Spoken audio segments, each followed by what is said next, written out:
ഇപ്പോഴും കൺഫ്യൂസ്ഡ് ആണ്. നിങ്ങൾ റിലേഷൻഷിപ്പുമായി ഇതിലാണോ അതല്ല ഇവൻ ഞങ്ങൾ കൺഫ്യൂസ്ഡ് ആണ്. ഞങ്ങളുടെ ക്ലാരിറ്റി എന്താണെന്ന് അറിയാമോ? ഞങ്ങൾക്ക് ക്ലാരിറ്റി ഇല്ല എന്നുള്ളതാണ് ഞങ്ങളുടെ കാര്യം. നീ കുറച്ച് ദിവസം മുമ്പ് അവിടുന്ന് പറഞ്ഞിട്ട് നീ ഒരു സോൾമേറ്റ് ഉണ്ടെന്ന് നീ പറഞ്ഞിട്ടുണ്ടായിരുന്നു. ഈവൻ ഞാനിപ്പോ പുറത്ത് കമ്മിറ്റഡ് ആണെങ്കിലും അല്ലെങ്കിലും എനിക്കിവിടെ കമ്മിറ്റഡ് ആണെങ്കിലും ഞാനാവും. പക്ഷെ മനസ്സിലൊരു ഇഷ്ടമാണ്, അതിനൊരു ക്ലാരിറ്റി ഇല്ല. അപ്പോൾ കേട്ടല്ലോ, ഇത് ജാസ്മിനും നോറയും തമ്മിലുള്ള ജയിലിലെ ഇന്നലെ നടന്ന സംഭാഷണമാണ്. നമ്മളിവിടെ ഉണ്ടാക്കി പറയുന്നൊന്നുമല്ല, ജാസ്മിൻ തന്നെ പറഞ്ഞു കേട്ടില്ലേ. അതായത് പുറത്ത് ഞാൻ കമ്മിറ്റഡ് ആണെങ്കിലും ഇവിടെയും ഞാൻ വേണമെങ്കിൽ ഇഷ്ടമായാൽ കമ്മിറ്റഡ് ആകാം.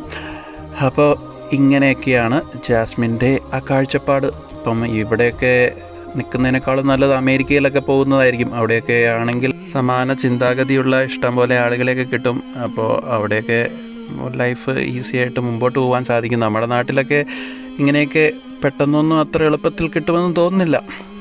പുറത്ത് കമ്മിറ്റഡ് ആണെങ്കിലും ഇവിടെയും കമ്മിറ്റഡ് ആകാം. ഇനിയിപ്പോൾ ഇവിടെ കമ്മിറ്റഡ് ആണെങ്കിൽ ഇനി കുറച്ച് കഴിയുമ്പോൾ വേറെയും കമ്മിറ്റഡ് ആകാം. അപ്പോൾ ഇതൊക്കെയാണ് ഇപ്പോഴത്തെ പുതിയ രീതികൾ. എന്തായാലും അപാര തൊലിക്കട്ടി തന്നെയാണ്. അമേരിക്കയിലെ ബിഗ് ബോസ് ഷോ ആയിരുന്നെങ്കിൽ ഉറപ്പായും വിന്നറായേനെ. ലക്ഷക്കണക്കിന് വോട്ടുകൾ ചെറവറാന്ന് വീണേനെ. ഇതിപ്പോൾ നമ്മുടെ കേരളത്തിലെ മലയാളം ബിഗ് ബോസ് ആയതുകൊണ്ട് കാര്യങ്ങൾ അത്ര എളുപ്പമായിരിക്കത്തില്ല.